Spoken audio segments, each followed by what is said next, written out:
Hi, good afternoon. This is Dr. Steven from Outclick Magazine. Today we're excited to talk to Mike Maimone, and I had to practice his last name. He is singer-songwriter who is based now in Music City, Nashville, Tennessee. Mike, welcome to the stage and to the program today. Good to be here, Dr. Steven. Thank you. You are in this month's issue. We had some fun photos and a fun article with you. First question right away, tell us about you and tell us about your music. You've got a good raspy sound. You play the piano, you sing, but tell us about your music for somebody who may not have heard of you. Yeah, I started playing piano when I was really young, just kind of classical music. And I think in high school and college, kind of got into playing more rock and roll. And since then, it's just been a constant kind of adapting to the things that I hear and everything that goes into the filter, and it comes out in my songs. And it's been a kind of a wide range of stuff. I have a trio that's kind of more garage rock called Mutts. And then my solo music tends to be a little more like New Orleans influenced, like piano, R&B. And I've had the pleasure of contributing keyboards to other bands, and so their songs come back and kind of influence me as well. So just kind of like to do a lot of everything. Whatever is in my immediate vicinity is something that I'll be influenced by and turn into music. All right. Arthur told me I still didn't pronounce it right. Mike Maimone. You say it. You say it. I say Maimone, all long vowels, but that's, anywhere in the neighborhood is fine. You need a name like Steve Evans. That's really easy to pronounce. Right. I have definitely thought about getting a stage name, but I think I've just been too lazy to do everything it would take to do that. So I'm just still using my given name. Just keep using it. Just keep using it. We're going to play the video to give an introduction to our audience about you and some of the things that you're doing. This is your website. We're going to talk about this cool branding you came up, which I'm jealous. I wish I had thought of it. But we're going to play this video now. Cool. We're going to play it.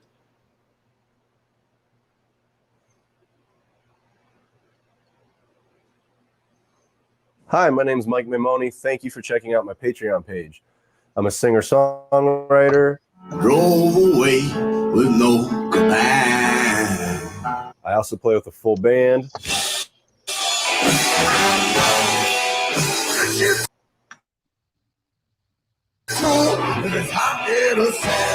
And I have a trio called Mutts.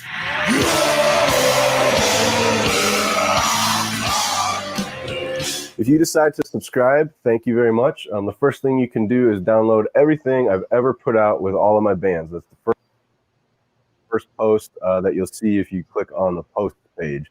I'll also mail you a t-shirt. This goes only to patrons, and it's my record label on the piano.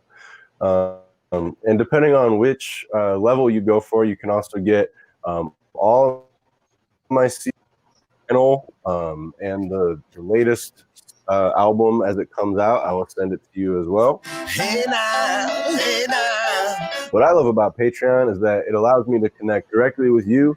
If you like my music or my music videos, you become kind of my inner circle, and I can send you all the stuff that I'm working on, and you can check it out first before I send it out for anybody else to see. I'm really grateful to my patrons so far, and I hope you'll join the group. You want some? You want to get some? And I'm really excited to be recording new music and send it out to you soon. Get you on. Thank you so much for checking out my video. Hope to see you out there. I'm really bad at talking to the camera. That's great. So the brand is 80. Tell us what the brand is that you came up with. That's really cute. Yeah. So that's my record label. It's just me. It's not like it's like a company. Okay. But it's when I put out my first album, Open Mic Nights, Empty Bottle Mornings, about 12 years ago now. I'm just like sitting on the L in Chicago, like the day I'm gonna put it up online or send it to the digital distributor. I'm like, I should have a record label, because I think just like the self-release, like if you look on like Spotify or whatever, some people down at the bottom, it says like self-release or like their name. I was like, I want it to look a little more pro. And so I wanted it to be 88 records, like 88 keys on a piano, but that was taken. And then I was just kicking the idea around in my head, and just 88 was like a play on words kind of. So I went with it, and it was a very split second decision. And I think if I knew that 12 years later, I'd still be putting out records on that label, I have like 20 some releases now. I probably would have thought about it a little more and made it something easier to say, but I'd still just say 88 records, just kind of slur it together. But I like the little logo that I doodled, so I'm just going to stick with it. Luckily, I picked a name like Clique, CLIQE, which is both difficult to pronounce and spell for some people. I know, So, you end up having to like explain it when you're saying it to people, which maybe makes it more memorable. Maybe it's an advantage. Yeah. Now, my first piano teacher, Missy Clear, and my first organ teacher, Judy Jerfy, are two of the most favorite people of my entire life, both because of the people who they were, and they taught me music. Are you self-taught on the piano, or did you take lessons, or how did you get at the keyboard, Mike? Yeah, no, so that is awesome that you play, by the way, and that you took like actual organ lessons. That's cool. So I've just kind of fiddled around with organs. I never had like actual training, but piano, my mom kind of forced me to take lessons when I was younger. So I think like 5 or 6 is when I started. And I didn't like it at first. I wouldn't practice, but moms, she was just kind of kept forcing me to do it. And I think junior high, kind of like got to like my pre-teens and started to play pop music. My teacher kind of let me bring in some songs that I liked, and that was really helpful. And he kind of explained to me how pop music was constructed, how the rhythms fit together, how the chords fit together, a little bit more theory. And I think I really latched onto that. And then as I got better, he started bringing in more complicated stuff that I liked to play, like Tchaikovsky. I loved because it was like really dynamic, really aggressive, similar to my music now. And Muzio Clementi was another composer that I loved because it was really riffy, which I love riff rock. So yeah, his name was János Zemzars. He was about 6'7" hulking Hungarian man, amazing piano player, and just a great teacher. So think back when you were taking lessons. What was your favorite pop song to play back then? I never really played a lot of pop music. I wasn't that great at it. What was your favorite pop song to play back then?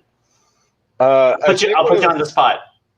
Yeah, honestly, I think the first one that comes to mind is "Imagine" by John Lennon, and not just because it's his birthday, but also because I just feel like that song is so transformative for me as a songwriter. Like John Lennon is definitely one of my biggest influences, and I didn't even realize it back then. I just thought the song was pretty. But as I've grown up, I've gained more appreciation for what those lyrics actually mean. So that song has just continued to evolve in my head over time. I'm not going to say that was like the first pop song I ever learned, but it definitely is kind of the most formative for me. And then it's interesting, during all of this COVID, you've been able to be productive. You've put out a couple of albums. If you want to tell us about those, they've got some really fun songs on them. Give us a snapshot of those, Mike. We're going to put up some of the videos if we can find them, and we've got them. And tell us about those. Yeah, thanks. I'm glad you listened to them. I'm glad you liked them. So the first one that's out already, it's called Borrowed Tunes Volume 1. Okay. And I've been planning this for probably 14 years. Because I first heard the song when I lived out in Oregon. I was working on like a house demolition for my side job with a guitar player in my band out there. And he put on some Neil Young, and I had never really liked Neil Young. I just hadn't connected with it. And I think Harvest was the first one that I connected with. And then he put on this record that had Borrowed Tune on it. I was like, this song is beautiful. Like the words are just exactly my life. Like I'm climbing this ladder, my head in the clouds, I hope that it matters. I'm having my doubts. And I was like, that is just exactly what it is to be a musician. And I thought, like, all right, I'm going to cover this song someday. I'm going to put it on a record that's all covers and call it Borrowed Tunes. And I was just so into playing in bands and touring and putting out my own music that I just never did it. This summer, I had to cancel all of my shows. So I was like, got nothing but time now. Let's do that covers record. So that's that. There it is. Cool. And it's got some songs, and I covered Robin. I covered Whitney Houston. I tried to do like my take on some kind of dance pop songs. I think that songs like that with a gay male singing them definitely take on a new meaning. So hopefully people can kind of identify with that. But yeah, so that's out. I got a couple videos for it. Pretty simple stuff, just me and a piano, which I also have never done that. I'm gonna have Arthur pull up the one item 3F. It's the Samson one. That's a good one. Cool. I'm gonna have you pull that one up too while we're talking. Go ahead. Arthur's helping me in the background, so I'm telling him what to pull up. Go ahead. Hi Arthur. Yeah, so that song too, that's like really special to me. My partner and I, we've been together for 6 years. And just like when we met, like I was the one that had the long hair, and he always gets up in the middle of the night and eats a snack and comes back to bed. So that song just like means a lot to us, and I wanted to do my version of it. I actually recorded it 4 times because I feel like there's a lot of pressure when you cover a beautiful song to just do it justice. And my voice is it is what it is.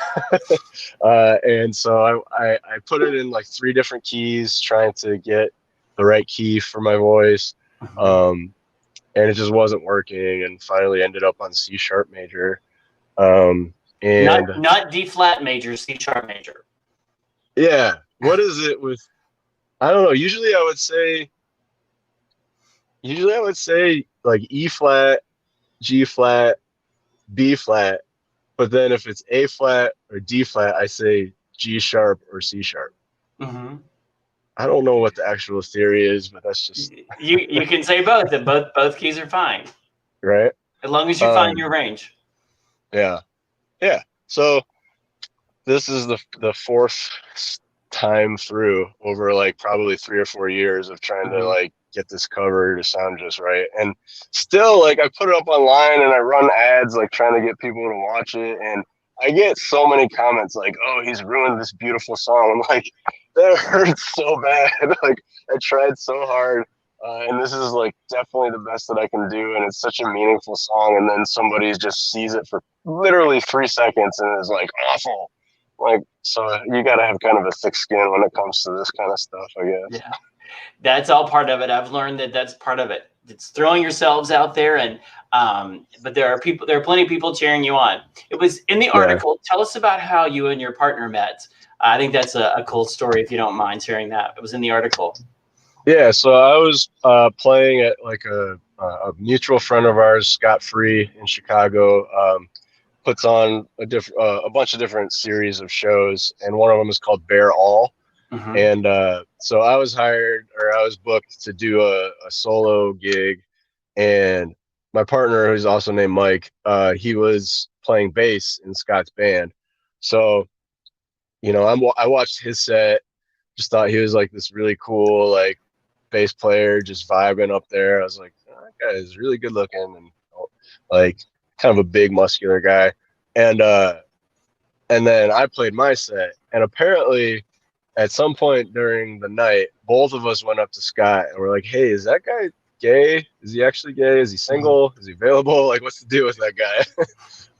And then, you know, we ended up talking to each other, and we're still together. It's been almost 6 years. And of course, the follow-up question is, what advice do you have for people to stay and have a successful relationship? And this is no matter what type of relationship they have. What's the key to success? Everybody wants to know the answer to that. Yeah. And don't say communication. That's the cop-out answer. I know. That's the cop-out answer. I would go with another C word, and that's compromise. Okay.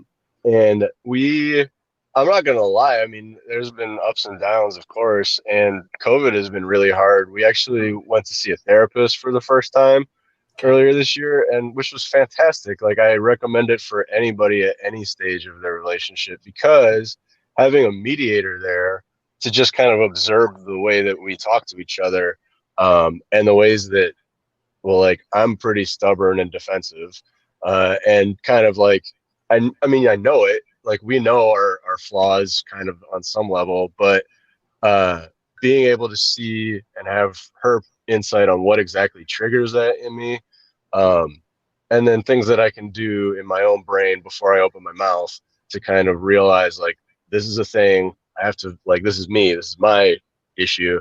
I have to deal with that before I actually spit some words out that I may regret. So therapy, and I think compromise is key too, just because we're different individuals. Like, we have a lot of things in common, but we have a lot of preferences that are different as well. And so just figuring out how you can kind of balance and continue to be yourself, but also be in a relationship, it definitely takes compromise. Yes, it takes compromise. A compromise. I also heard self-reflection. I also For sure. heard a willingness to change, and I heard a willingness to go out and get outside criticism from other people, being open to constructive criticism is also what I heard. Totally. Well, and what you're doing right now is one of the main things that our therapist told us is repeat back, say what you heard. Sometimes, like, what I would hear is not what he was saying or what he was meaning. And that was really enlightening to just say, well, I hear this is what you're saying. Is that correct? And sometimes he'd be like, no, that is not at all what I said. I'm like, oh, okay, well, we have to get to the root of what we're actually talking about. That sounds great. That sounds amazing. We're going to play this, and not to transition, but this is your sexiest video. So I want to be able to show your sexiest video. Oh, God, what is it? Oh, okay. Don't worry. It's all stuff that you've got out there. But I was like, wait a minute. There's nothing. We didn't find anything on any other website. Don't worry. Okay. But you present very well on camera. But one of the things is getting to know people, both in their music and what kind of goes on behind them. So this is great. One of the things we ask people in every interview is, this has been such a difficult time for people. What words of encouragement can you give people? I'm going to put you on the spot, but I'm going to blow up your screen, because behind you, serendipitously, Arthur, blow up the screen.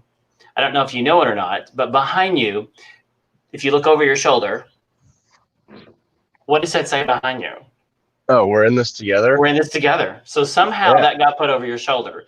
And that's cool. The motto of our Fort Lauderdale Convention and Visitors Bureau is Greater Together, because we are Greater Fort Lauderdale. And so that's great that that's over your shoulder.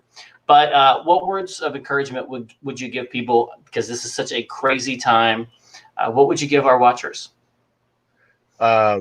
I think it would have to do with the reason why I stopped here, which is I need to go to this bank and get some cash, because I'm buying some weights on Craigslist after this.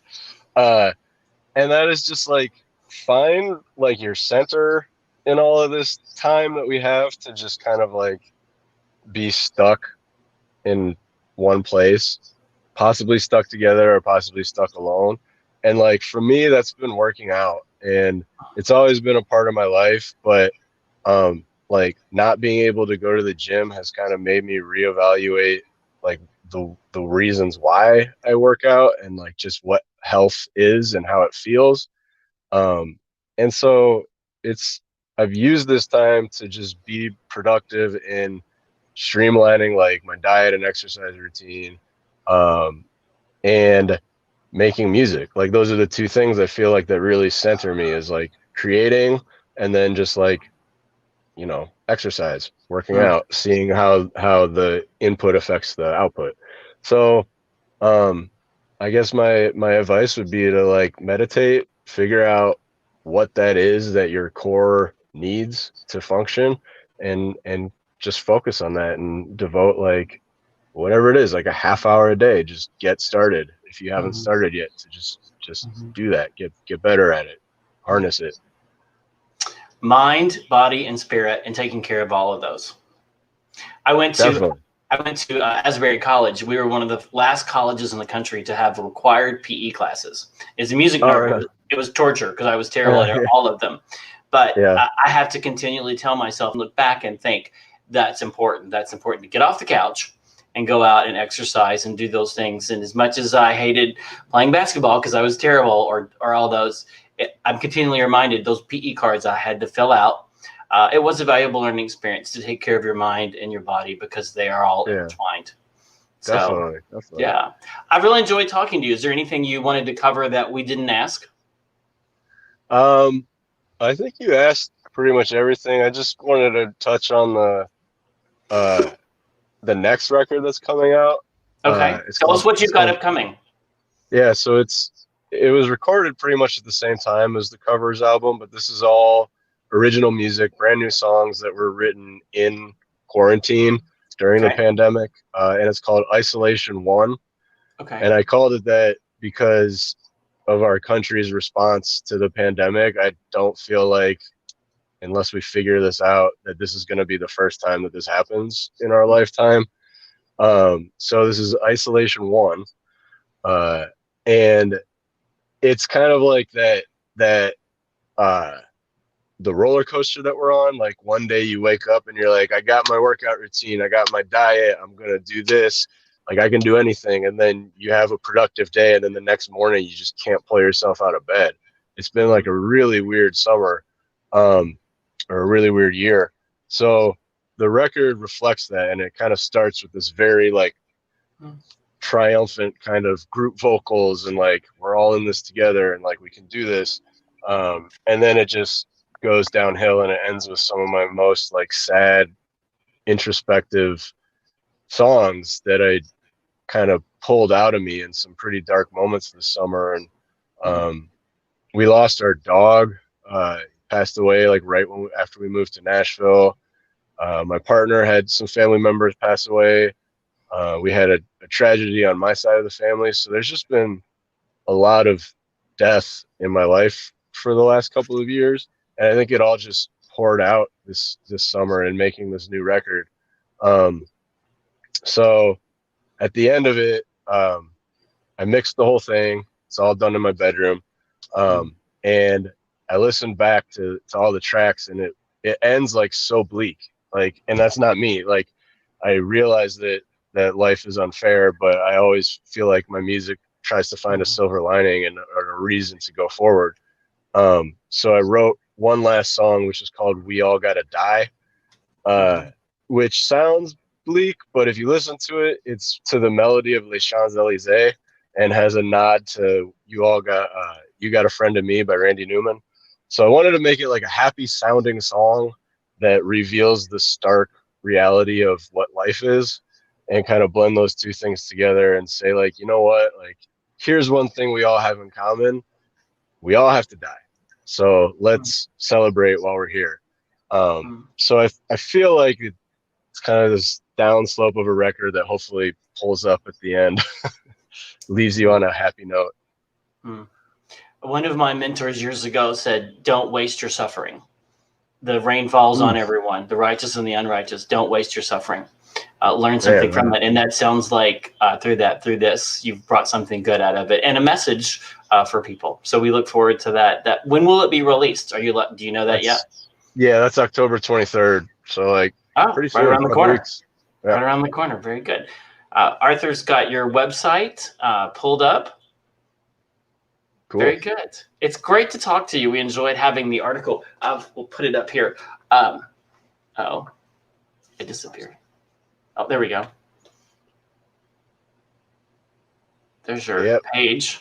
That's my website. There's your website. I made it. Good for you. Yeah, hopefully it works. Good for you. Can you put me back? There we go. I'm back. So we've got you in this month's issue. So if people are around and pick up this, Lenora J is our cover story. She's been amazing. You should reach out to Lenora. I would love to hear you all do a duet. I think that would be amazing. Cool. We'll have to get you on camera. Yeah. And then the second page, we've got you in this month's issue. So Awesome. Thank you so much for featuring that. That's really means a lot to me. Oh, and I forgot. Arthur's pointing it out to me. You're also in the Oh yeah. Yeah, look at there. You made the cover. Sweet. So you're on there with Sweet. Miss Lenora J. So, well, thank you for talking to us. It's been a lot of fun getting to know you and getting to know more about your music. And it's we've enjoyed watching it, listening to it, and engaging with you. So we've got your website, your social media, Instagram, your YouTube, your carrier pigeon, your shoe size, and all that good stuff on there. So, Man, thank you so much, Dr. Steven. Thank you for having me. It's been great talking to you. You're welcome. Enjoy your afternoon. And remember, we are in this together. Definitely. Very good. Have a great